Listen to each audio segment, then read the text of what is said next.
Seth Meyers. This is Late Night. We hope you're doing well. And now, if you don't mind, we're going to get to the news. Today was St. Patrick's Day. This news first reported by Wally's Cue Cards.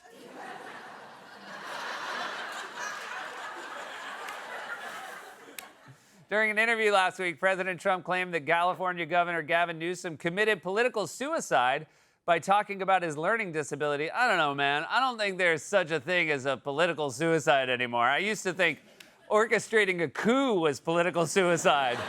Turns out it just gets you reelected. Hell, Kristi Noem admitted to shooting her dog, and you still hired her for a year.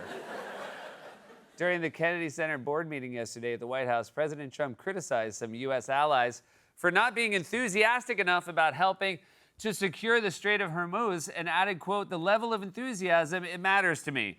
But worst case, they can always fake it."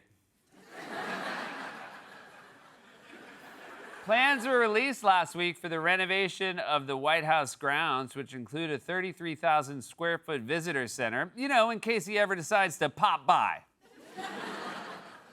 Pentagon officials reportedly barred news photographers from the press briefing room because they did not like the way some pictures made Defense Secretary Pete Hegseth look. You mean like a college basketball coach who quit smoking 6 hours ago? That's not the camera's fault. During a recent briefing on military operations in Iran, Defense Secretary Pete Hegseth dismissed comparisons to the war in Iraq and said, quote, "This is not 2003. Really? Then why are you hanging out with Kid Rock?"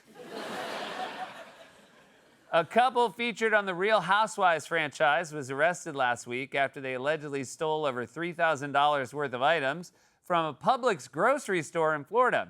In their defense, that's like 7 eggs right now. Southwest Airlines announced last week it will no longer offer service to Chicago O'Hare or Washington Dulles airports. I know they had flights, but when did they offer service? The U.S. Postal Service has unveiled new Forever stamps that feature 5 different lowrider cars. So if you love lowriders and you collect stamps, you might be the only one.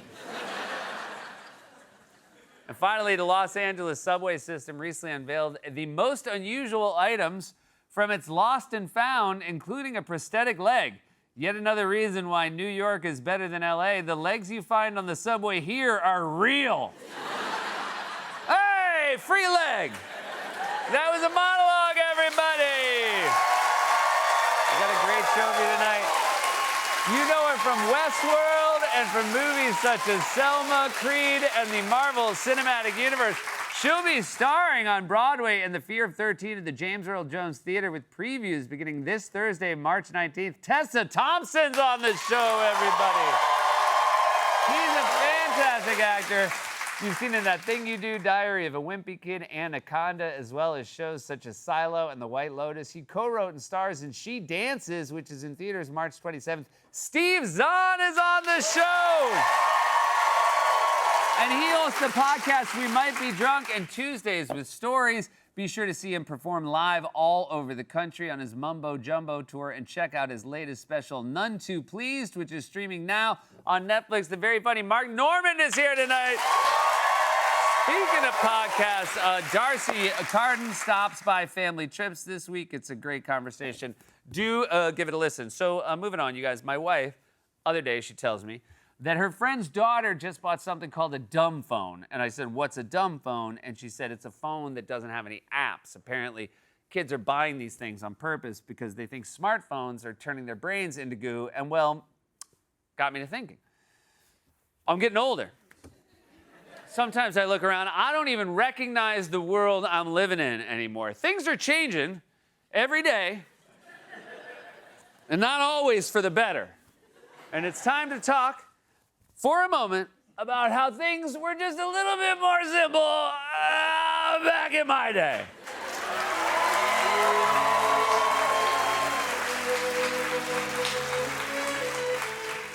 Back in my day, there were no dumb phones. If you wanted a phone that only served basic functions and didn't let you watch videos, you just bought a regular iPhone and took it for a ride on the New York City subway system. Because down there, it's always 2003. First you'd lose your apps, then your data plan, nobody knows how.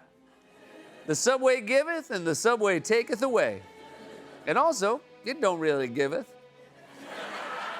Back in my day, we didn't join run clubs to meet people we wanted to date. Back in my day, running was already a part of dating. She'd say she wanted to have kids within the year, and you'd run right out of there.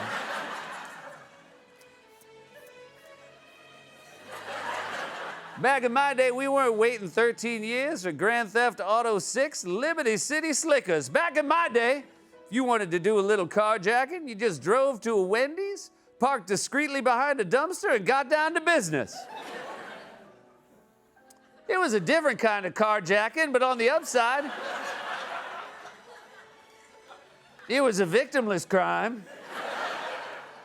Back in my day, we didn't have to worry about AI slop on Facebook.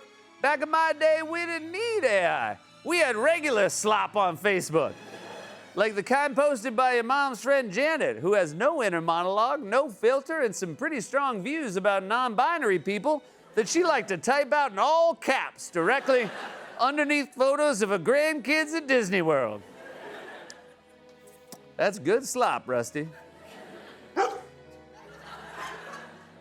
Back in my day, dating apps weren't declining. No, sir. Back in my day, declining is what women would do when you asked them out at a bar. Especially when your haircut looked like you'd personally offended the barber.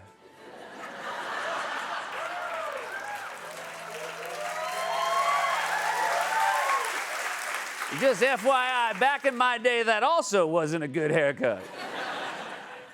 Back in my day, nobody was drinking raw milk, udder sauce.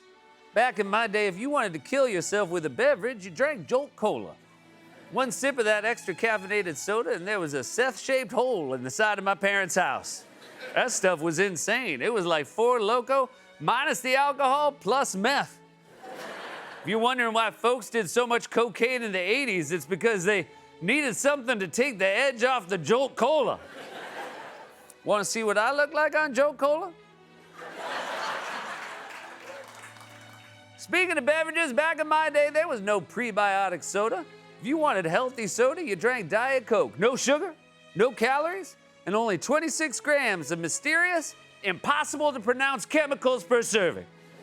You know, for people who care what they put in their bodies. Oh, sorry about that. That must have been that all-natural potassium benzamate. Back in my day, they weren't rebooting Malcolm in the Middle. Back then, TV networks had original ideas, like rebooting 90210, or The Fresh Prince, or Gossip Girl, or Full House, Gilmore Girls, Frasier, Dexter, Mad About You, Saved by the Bell, which is all just to say, are you seriously telling me no one's making a Perfect Strangers revival? No one. For sake, they rebooted Roseanne without Roseanne. Meanwhile, Perfect Strangers is just sitting there like the juiciest peach on the tree, and you're gonna leave it unplucked? Bronson Pinchot is alive. Mark Lynn Baker, alive. The one woman who played the one girlfriend, alive. And look, I got your first episode right here. ICE tries to deport Balky back to Mypos. Go write it up. I and the entire audience is already laughing.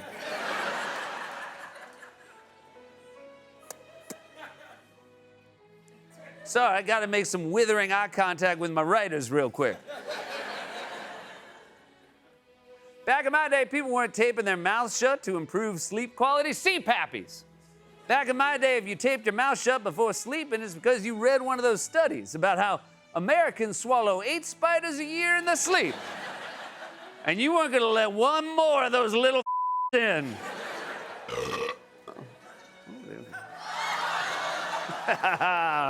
Nice try.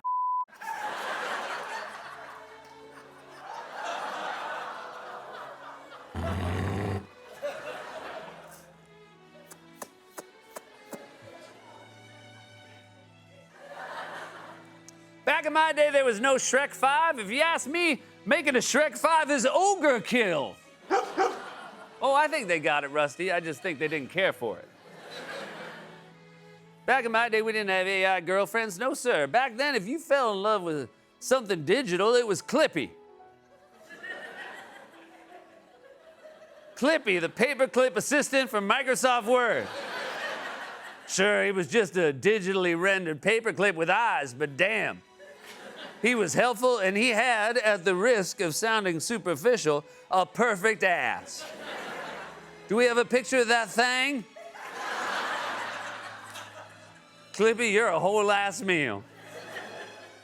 And finally, back in my day, people weren't watching Heated Rivalry, a steamy show about two rival hockey players who've been secretly in love for years. Back in my day, the only heated rival we cared about in skating was Nancy Kerrigan and Tanya Harding. Yeah, it wasn't a love story, but it had a lot of the same elements. Ice skating, fierce competition, and someone getting piped from behind.